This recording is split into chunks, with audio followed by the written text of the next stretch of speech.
అదే RTV app వార్తల్ని క్షణాల్లో చదివే అవకాశం ఉంటుంది. ఒక న్యూస్ పేపర్, ఒక టెలివిజన్ ఛానల్ మీ చేతుల్లో ఎప్పుడూ ఉంటాయి.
స్వామి శరణం, స్వామి శరణమయ్యప్ప. ఈరోజు ఇక్కడ సన్నిధానం పూజ జరుగుతుంది. పాడేరు అయ్యప్ప స్వామి గుడిలో సన్నిధానం పూజ జరుగుతుంది. సన్నిధానం పూజ సందర్భంగా ఈ రోజు మధ్యాహ్నం 2:30 ప్రాంతం నుంచి సుండ్రుపుట్టు సాయిబాబా గుడి నుంచి పేడతల్లో ఆడుకుంటూ స్వాములందరూ సుమారు ఒక 200 మంది స్వాములు పేడతల్లో ఆడుకుంటూ ఊరేగింపుగా ఎంతో ఉత్సాహంగా ఈ యొక్క కార్యక్రమాన్ని ఇంతవరకు తీసుకొని రావడం జరిగింది. కాసేపట్లో సన్నిధానం పూజ కూడా ప్రారంభం కాబోతుంది. ఒక 1200 మంది స్వాములతో ఈ యొక్క కార్యక్రమం జరుగుతుంది. కాబట్టి ఈ యొక్క కార్యక్రమాన్ని స్వాములందరూ కూడా ఎంతో విజయవంతంగా, ఎంతో చక్కగా భక్తి శ్రద్ధలతో ఈ యొక్క కార్యక్రమాన్ని నిర్వహిస్తారని కోరుకుంటున్నాము. అలాగే ఇదే కార్యక్రమం ప్రతి సంవత్సరం కూడా నిత్యం జరుగుతూ ఉంటది. స్వాములందరూ కూడా ఈ యొక్క కార్యక్రమాన్ని ఎప్పుడు విజయవంతం చేస్తారని మనస్ఫూర్తిగా తెలియజేసుకుంటున్నాం.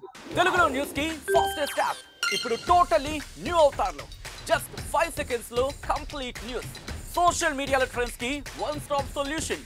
Live TV app voice search option తో ఇప్పుడే డౌన్లోడ్ చేయండి లేదా అప్డేట్ అయిపోండి. యాప్ లింక్ డిస్క్రిప్షన్ లో ఉంది.